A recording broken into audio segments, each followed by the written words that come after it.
Hello guys, welcome back to लॉगरी। I hope all फे doing great, all फे fine and safe. आज हम डिस्कस करेंगे 23 मार्च की करंट अफेयर्स। तो अगर आप पहली बार आए हैं यहाँ पर, जो द हिंदू की करंट अफेयर्स होती है हम वो डिस्कस करते हैं। पूरा न्यूज़पेपर जो भी इम्पॉर्टेंट होता है, चाहे वो आर्टिकल्स हैं चाहे वो एडिटोरियल्स हैं, वो यहाँ पर मैं आपके साथ डिस्कस करती हूँ। और डिस्कशन ही नहीं, सिर्फ और सिर्फ डिस्कशन नहीं है, यहाँ पर आपके नोट्स भी बन जाते हैं। कुछ ऐसे से नोट्स जो हैं वो बनते हैं, ठीक है ना। तो आप रिवाइज कर सकते हैं इन्हीं नोट्स में से। चलिए स्टार्ट करते हैं आज का सेशन। अगर आपको सेशन अच्छा लगे तो सेशन को लाइक कर देना, चैनल को सब्सक्राइब कर देना। India to double assistance to Bhutan.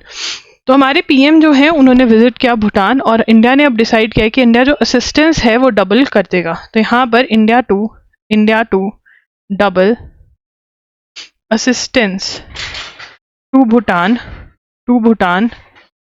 To rupees 10,000 crore, ठीक है ना। तो हम जो अपनी असिस्टेंस है भूटान को वो कितनी कर देंगे, 10,000 करोड़ हो जाएगी। India has decided to double Bhutan assistance. ये डबल हो जाएगी ओवर द नेक्स्ट, ठीक है ना, डबल हो जाएगी। पहले हम ₹5,000 करोड़ की असिस्टेंस कर रहे थे, ओवर नेक्स्ट 5 ईयर्स, ठीक है ना। फॉर द पीरियड टिल 2029, ठीक है ना।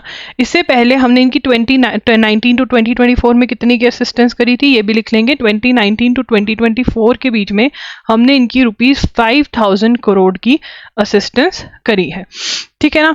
Mister Modi made the announcement after he was awarded Bhutan highest honour. उनको भूटान का mister Modi was awarded Bhutan's highest honour. और वो हाईएस्ट ऑनर का नाम हमको याद रखना है। हाईएस्ट ऑनर का नाम क्या है, order of the drug Gyalpo, ठीक है ना। तो ये जो है ये नाम है, एंड इसके अंदर which was announced in 2021 to acknowledge India's role in ensuring Bhutan success in managing कोविड-19 पैंडमिक, ठीक है। अब यहाँ पर हमको रीजन भी पता होना चाहिए क्यों दिया, ठीक है ना, ठीक है। विच वॉज अनाउंस्ड इन, ये लिखेंगे, which was announced in 2021 to acknowledge India's role in ensuring Bhutan's success in managing COVID-19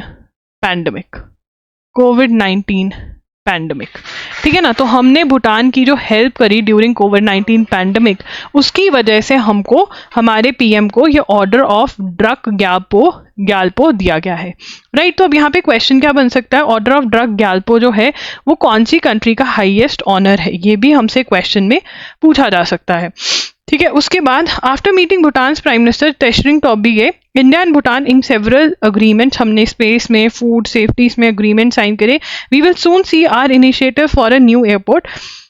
तो new airport, railway road, rail link जो है, रेल कनेक्टिविटी पर भी काम जो है वो चालू है, होगा, ठीक है ना। रेल कनेक्टिविटी जो है वो किसके बीच में होगी, वो होगी rail connectivity between Kokrajhar and Gelephu. अब गेलेपू के बारे में हम बहुत ज़्यादा डिस्कस कर चुके हैं। ये भूटान का क्या होगा, यहाँ पर ये फॉरेन इन्वेस्टमेंट करवाएंगे, फॉरेन इन्वेस्टमेंट का इनका यहाँ पे प्लान है। और क्या प्लान है, माइंडफुलनेस सिटी होगा। ये क्या होगा, माइंडफुलनेस सिटी होगा ये, ठीक है ना, जो भूटान का ये है, ठीक है जी। उसके बाद यहाँ पर कोकराझार, गेलेपू एंड बनारस सामते, ठीक है, बनर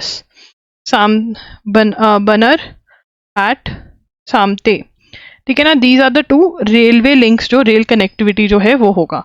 उसके बाद ब्रह्मपुत्रा में वाटरवेज नेविगेशन होगा, ठीक है, वाटरवेज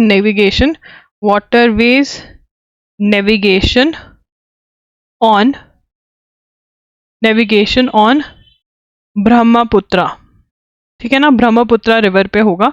एंड गेलेपो माइंडफुलनेस सिटी जो है which is a visionary project launch by Bhutan king Jigme Khesar Namgyel Wangchuck in 2023 indicates India latest assistance to Bhutan. तो ये हम पढ़ चुके हैं गेलेपू माइंडफुलनेस सिटी के बारे में, ठीक है ना।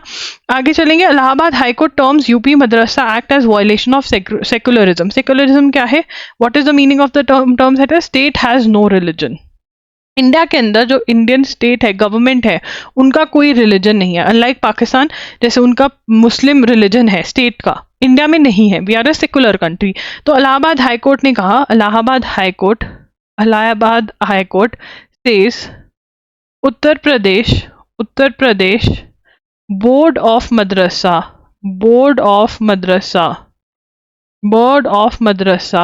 एजुकेशन एक्ट 2004, ठीक है ना। तो जो ये एजुकेशन एक्ट है वो इलीगल, वो मतलब वो कह रहे हैं कि इन वायलेशन ऑफ सेकुलरिज्म। क्यों भाई, क्यों सेकुलरिज्म को वायलेट करता है?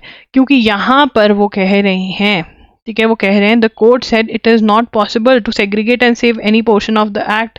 क्यों? It can not discriminate and provide different types of education to children belonging to different religion. Any such action in part of the state would be violative of secularism. क्या कह रहे हैं? State can not, it क्या है, state can not discriminate and provide different types of education to children belonging to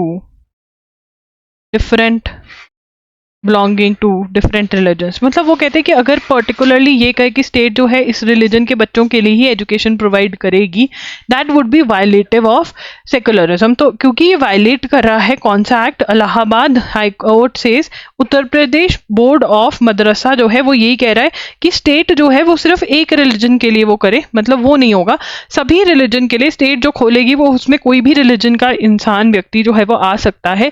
that is what is the real meaning of secularism. Allahabad high court ने ये बोला। तो अगर हम इतना याद कर लेंगे हमारा काम बन गया, ये इलाहाबाद हाईकोर्ट ने बोला है। उसके बाद the recent speech of United States Senate majority leader Chuck Schumer calling for a new government. तो यहाँ पर इन्होंने क्या बोला, ये यूनाइटेड स्टेट्स के सेनेट के मेंबर हैं, उन्होंने बोला कि भाई न्यू गवर्नमेंट आनी चाहिए इजराइल में, ठीक है ना। अब ये यूएस और इजराइल के रिलेशनशिप में अर्थक्वेक था भाई, यूएस और इजराइल के रिलेशनशिप इज वेरी गुड, ठीक है ना। The democratic senator himself Jewish, ठीक है, जूइश कौन है, वो लोग जो इजराइल में रहते हैं, ये खुद ही जूइश है, ठीक है। और फिर भी ये बोला has one of the longest relationship with the present prime minister Benjamin Netanyahu. तो यहाँ पर हमें याद रखना पड़ेगा कि यूनाइटेड स्टेट्स के कौन से सेनेटर ने, अगर कोई पंजाब यूनिवर्सिटी का लॉ एग्जाम दे रहा है या कोई भी पंजाब यूनिवर्सिटी का एग्जाम दे रहा है, एंट्रेंस एग्जाम, वहां पर ये क्वेश्चन बहुत ज्यादा इंपॉर्टेंट है, बाकी सबके लिए भी। तो यहाँ पे लिखेंगे United States Senate majority leader, क्या नाम है इनका मेजॉरिटी लीडर का, चक, हम कहते हैं ना चक दे फटे, ठीक है। तो चक तो ये हो गया, स्कूमर, ठीक है ना, स्कूमर, ठीक है ना, चूमर, ठीक है। मम्मा क्या बोलते बेटा, चू करके खाना खाओ, तो क्या चूमर, ठीक है ना। तो दैट इज चक चूमर, ओके। तो यहाँ पर जो नेक्स्ट है, अब इन्होंने क्या बोला, व्हाट डिड ही से, he said calling for a new government in Israel, right. तो उन्होंने क्या बोला, न्यू गवर्नमेंट चाहिए इजराइल में, क्या चाहिए, न्यू गवर्नमेंट चाहिए इजराइल में, ठीक है। अभी प्रेजेंट पीएम कौन है, present PM of Israel is Benjamin Netanyahu, ठीक है ना। देखो यहाँ पे नेतान्याहू कैसे याद कर सकते हैं, तुम नेता बन गए, पॉलिटिशियन बन गए, तो याहू तो करोगे ही, ठीक है ना। तो नेतान्याहू हो गया, बेंजामिन, ठीक है ना, बेंजामिन, ये याद करना है, ठीक है ना। निंजा 1 मिनट के लिए था वो, ठीक है ना, मिनट और बेंजा, ठीक है, ये ऐसे याद कर सकते हो, PM of Israel. This is very very important, right. तो यहाँ पर दिल्ली चीफ मिनिस्टर एंड आम आदमी पार्टी लीडर जो है अरविंद केजरीवाल, उनको इन्फोर्समेंट डायरेक्टरेट ने अरेस्ट कर लिया। क्यों कर लिया? एक्साइज पॉलिसी जो थी उनकी 2022 से रिलेटेड, उसके अंदर उनको अरेस्ट किया गया है करप्शन के रिकॉर्ड में। ये हमने कल ही डिस्कस कर लिया था, तो रिपीटेशन है। Union home minister Amit Shah while speaking at conclave recently said कि जो CAA 2019 में आया था, जो सिटीजनशिप अमेंडमेंट एक्ट आया, उसको क्रिटिसाइज क्यों किया जा रहा था?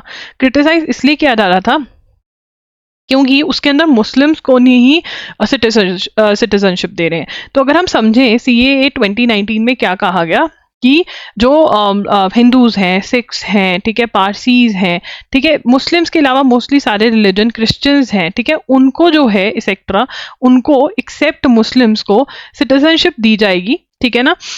एक स्पेशल प्रोविजन के अंदर जो बांग्लादेश, पाकिस्तान, अफगानिस्तान को बिलोंग करते हैं, ये वाले रिलीजन के होने चाहिए, और इन कंट्री से अगर हैं तो उनको सिटीजनशिप प्रोवाइड करी जाएगी। मतलब और भी तरीकों से सिटीजनशिप है, बट एक और तरीका ऐड किया गया। अब इसके अंदर तो अमित शाह जो होम मिनिस्टर है, उन्होंने बोला कि हमने मुस्लिम्स को इसलिए छोड़ा क्योंकि फर्स्ट इज पार्टीशन, जो हमारी पाकिस्तान और इंडिया की पार्टीशन है, उसके अंदर मुस्लिम्स उधर चले गए थे, ठीक है। तो और दूसरा कहा गया कि Muslim countries are officially Islamic states, ठीक है। वो कह रहे हैं कि ये पाकिस्तान हो गया, अफगानिस्तान हो गया, बांग्लादेश हो गया, ये मुस्लिम स्टेट्स हैं, तो वहां पर मुस्लिम्स को कोई खतरा नहीं है, बट वहां पर जो माइनॉरिटी है, वहां की माइनॉरिटी क्या होती है? जो कम है नंबर में, लेस इन नंबर, ठीक है, उनको खतरा है। जो लेस इन नंबर है उनको खतरा है। उसके बाद Finland to resume funding to UN Palestine refugee agency, ठीक है ना। तो अब यहाँ पर क्या हुआ था, हमें ये पता है इजराइल और हमास के बीच में वॉर लगी हुई है, ठीक है ना।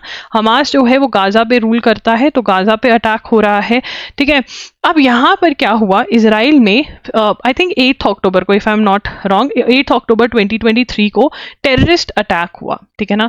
टेररिस्ट अटैक के अंदर कहा गया कि जो इजराइल में टेररिस्ट अटैक किया हमास में, वहां पर कुछ लोग जो थे वो एक UN एजेंसी, UNRWA एजेंसी, जो कि गाजा में काम करती है, रिफ्यूजीज के साथ उनको हेल्प करती है, इसका जो स्टाफ था वो भी इन्वॉल्व था। कहाँ के टेररिस्ट अटैक में? टेररिस्ट अटैक जो इजराइल में हुआ 8 अक्टूबर 2023 को। अब इसके चलते USA जो कि बिगेस्ट फंडिंग जो थी, मेजर फंडिंग इसका कौन था? UNRWA का मेजर फंडिंग USA करता था, और USA और भी यूरोपियन कंट्रीज ने कहा कि हम अब इसको फंडिंग नहीं करेंगे, क्योंकि वो जो इजराइल पे टेररिस्ट अटैक किया हमास ने, वो बहुत ही बुरा अटैक था। तो वर्ल्ड ने कहा कि अच्छा ठीक है, हम इस जो ऑर्गेनाइजेशन है इसकी फंडिंग नहीं करेंगे। बट अब फिनलैंड ने जो है फंडिंग इसकी दोबारा स्टार्ट कर दी है, ठीक है। Finland has again started the funding, okay. So basically UNRWA जो है, ठीक है ना, उसको फंडिंग अब बंद हो गई थी, ठीक है, बट अब फिनलैंड जो है उसने स्टार्ट कर दी है, ठीक है ना, क्योंकि एक बार बंद हुई है और फिर रीस्टार्ट हुई है, तो इट इज इंपॉर्टेंट, ठीक है ना। तो फिनलैंड ने क्या कहा है? Finland to resume funding to UNRWA की फुल फॉर्म जाननी बहुत ज्यादा जरूरी है। दैट इज यूनाइटेड नेशंस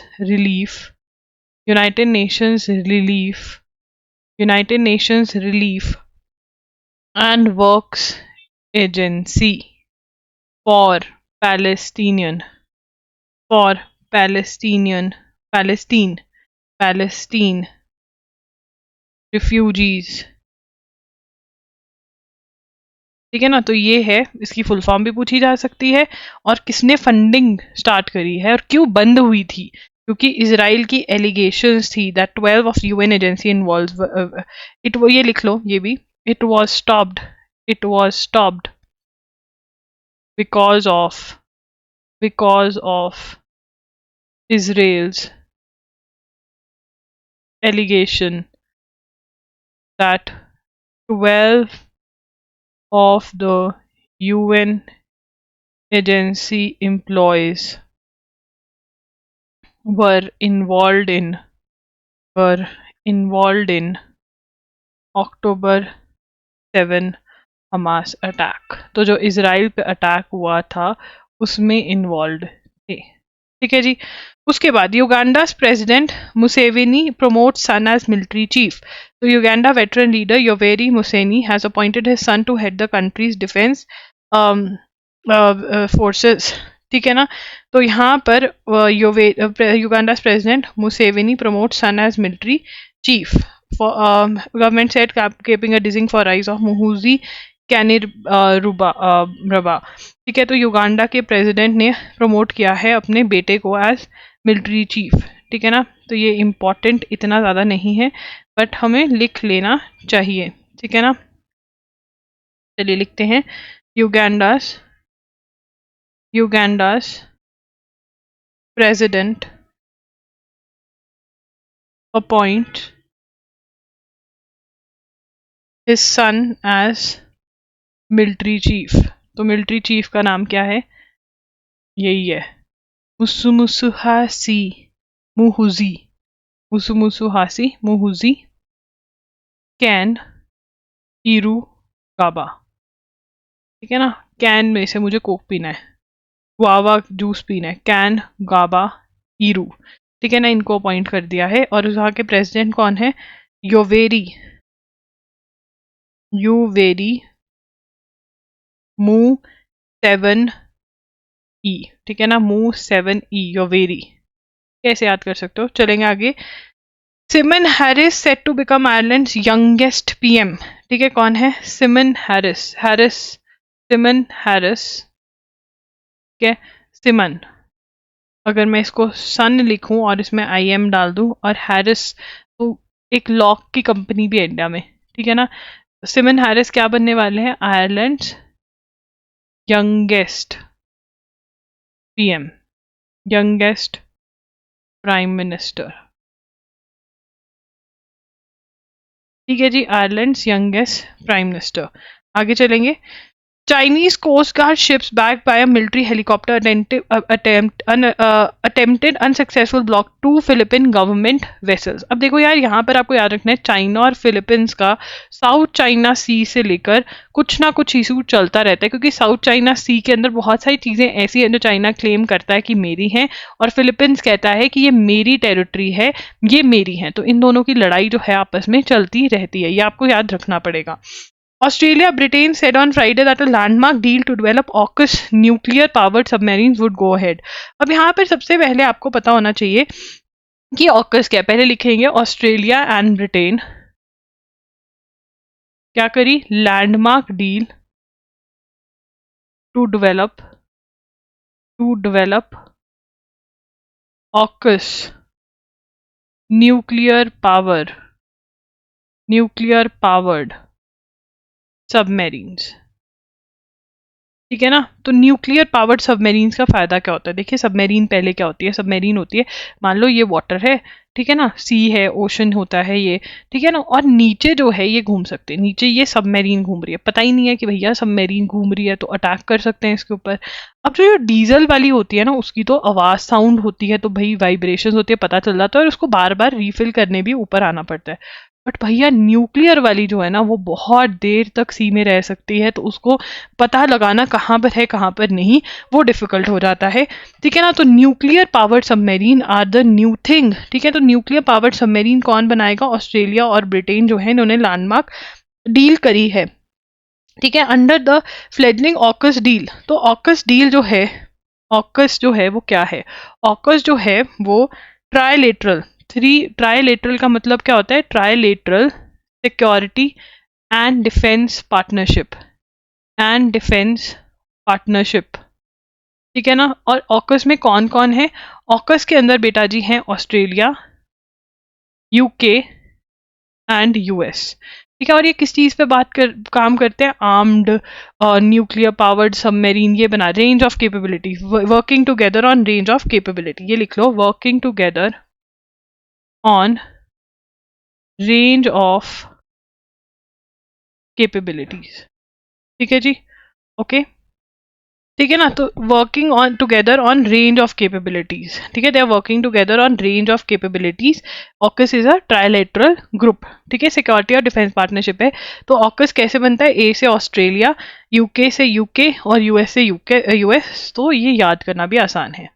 ठीक है, उसके बाद आगे चलेंगे। ठीक है, यहाँ पर हमारे पास थोड़ी सी कल की न्यूज़ बची हुई है, कल की क्लास ज़्यादा लंबी ना हो इसलिए बचा ली थी। Thankful for ₹13,000 crore but need more. तो केरला को पैसे चाहिए थे सेंट्रल गवर्नमेंट से, ठीक है, इतने तो मिल चुके हैं और अभी मिलेंगे। तो आपको पता होना चाहिए कौन सी स्टेट जो थी फाइनेंशियली बैटल कर रही थी और इसी वजह से वो सुप्रीम कोर्ट तक गई कि हमको पैसे दिला दो सेंट्रल गवर्नमेंट से, और मिले भी। तो ये स्टेट थी केरला। ठीक है जी, ये आपको याद रखना है। उसके बाद आगे चलेंगे। The union government denied permission to screen 4 film set in Gaza strip. तो ना कुछ मूवीज थी जो यूनियन गवर्नमेंट ने परमिट नहीं किया कि वो ब्रॉडकास्ट कर सके 54th international film festival of India में। सबसे पहले आपको बताना चाहिए कहाँ पर हुआ, गोवा के अंदर ये फिल्म फेस्टिवल्स हुए। ठीक है, गाजा वीकेंड भूटान के ऊपर एक मूवी बनी हुई थी, दे वर नॉट अलाउड कि वो जो है उनकी स्क्रीनिंग जो है वो इंडिया में हो सके। ठीक है ना, film festival usually feature range of the ministry still requires government clearance for films to be played in festivals. तो यहाँ पर जो गवर्नमेंट है उसका रिक्वायरमेंट है कि क्लियरेंस ली जाए। ठीक है, यूनियन गवर्नमेंट, ये वैसे बहुत ही अनकॉमन सा क्वेश्चन है। ठीक है, रिक्वायर्स गवर्नमेंट क्लियरेंस। ठीक है ना, तो यूनियन गवर्नमेंट की क्लियरेंस चाहिए होते। कुछ जैसे जो डिस्प्यूटेड वाली होती है ना मूवीज, वो नहीं अलाउ करते।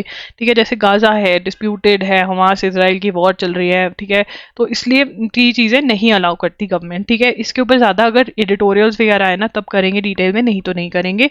तो आज के लिए इतना ही, मिलेंगे कल 6 PM पे अराउंड। मैं ट्राई करूँगी, आई नो मैं नहीं आ पा रही हूँ 6 PM पे लाइव बिकॉज कुछ काम है बहुत ज़्यादा, एंड इलेक्ट्रिसिटी का भी प्रॉब्लम चल रहा है, यहाँ पर कट्स वगैरह लग रहे हैं। ठीक है, तो इसलिए नहीं हो पा रहा है। बट गाइस क्लास आपकी ज़रूर आएगी। अगर आपको सेशन अच्छा लगा तो लाइक कर देना, शेयर कर देना, कमेंट कर देना कि कैसा लगा, बहुत मोटिवेशन मिलती है उससे। And also guys loggery.in visit कर सकते हो, वहाँ पर अगर आपको 1 शॉट लेक्चर्स लेने हैं, अगर आप रेगुलरली नहीं लगा पाए थे करंट अफेयर्स के क्लासेस, या फिर आपको MCQs लेने हैं तो वो भी आप बाय कर सकते हो। Everything is available on loggery.in। ठीक है, okay, take care, bye bye.